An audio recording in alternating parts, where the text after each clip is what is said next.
she will present it, right? She will have. Yeah. Okay. So, good afternoon, everyone. My name is Carla Flores.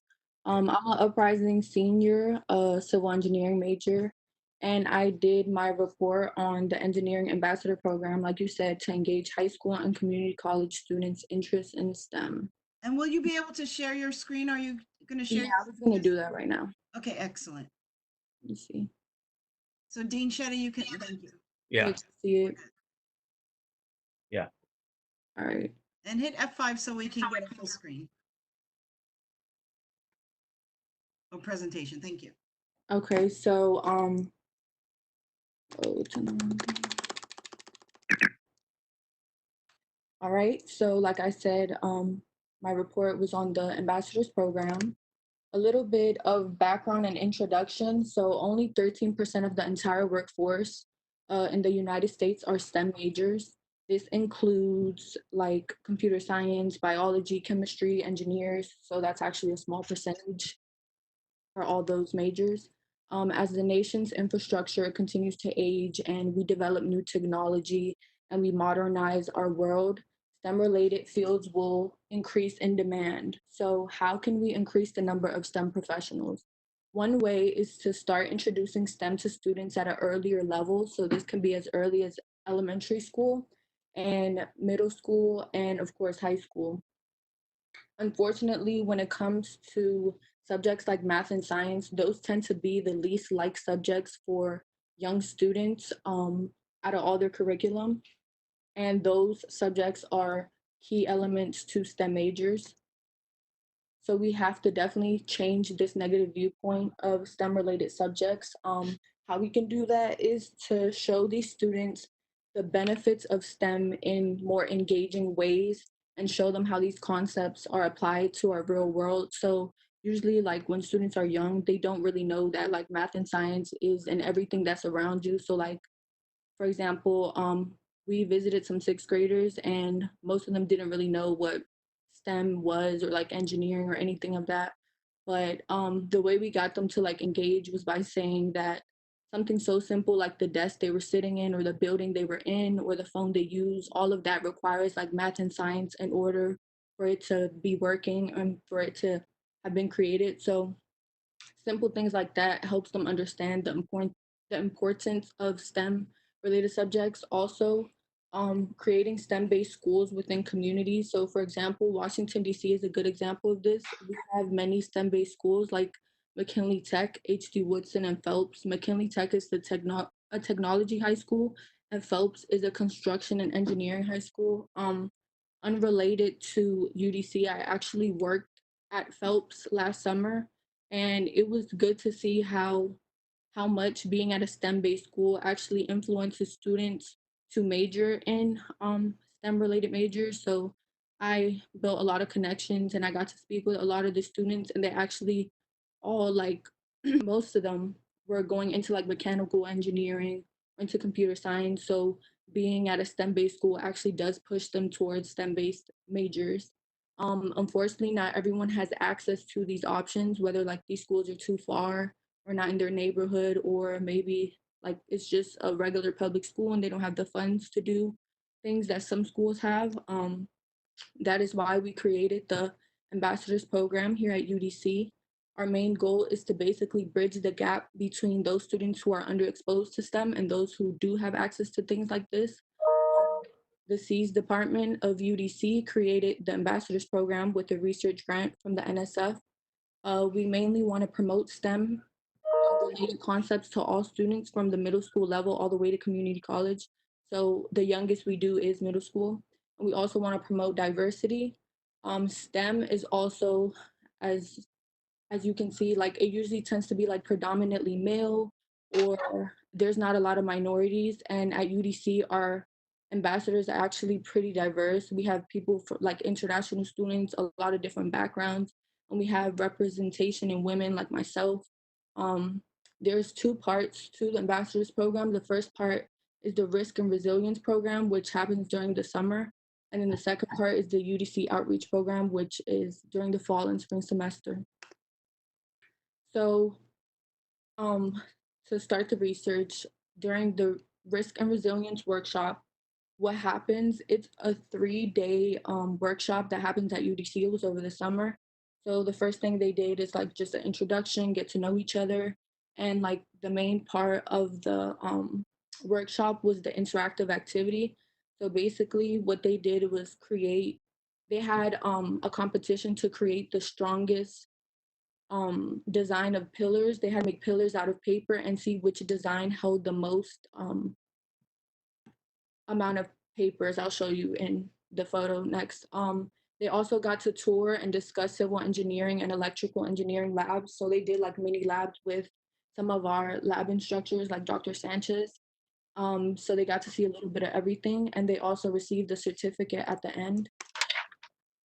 So this is just a picture. On the left was the winning design of pillars, which was able to stack 26 reams of paper. They had a choice like how tall they wanted to make the pillars, whether they wanted to roll them up or like cut them into like a square design. But this was the winning one. And on the right, I just put the agenda in depth of what happened during the Risk and Resilience Academy, which lasted 2 days, like I mentioned.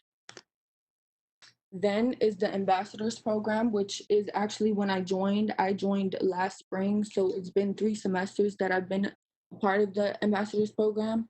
Um, During the school year, what we do, so we develop and brainstorm presentation, leadership, and communication skills. We have weekly meetings to do these kind of things.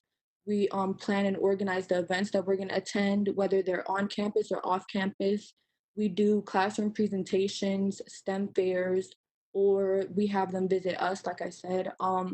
In order to test the efficiency of our presentations, we conduct surveys after every event that we host, and they basically just give us feedback on what they liked, and it's like a really long survey and stuff, and we receive verbal feedback.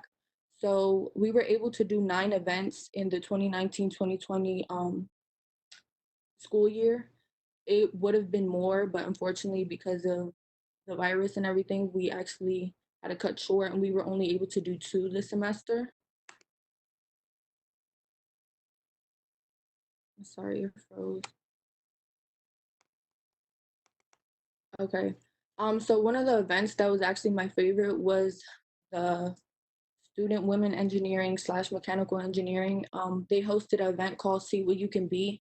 It was actually an all women event, and during the event we just did something similar to like the summer program, but it was just a 1-day thing. My favorite part of it was that I was in a panel discussion.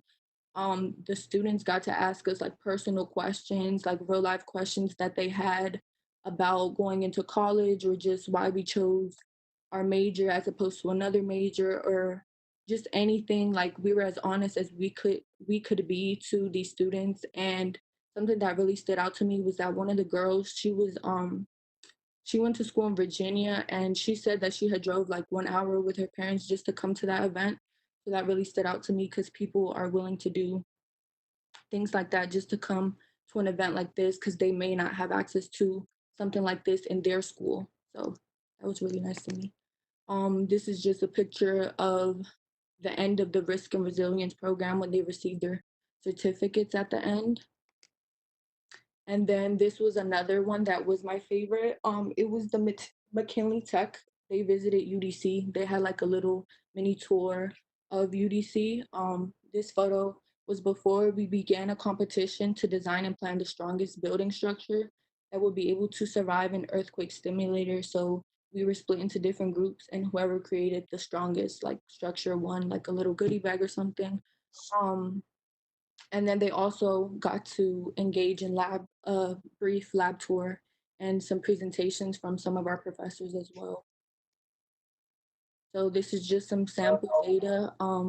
This is from Columbia Heights Educational Campus. This is about half of the survey they had to fill out. It asks things like, I plan to use engineering in my career. 5 would be strong and 1 would be the lowest. Most of them were pretty high. Um, when looking at all the schools, these were some of the comments that we received.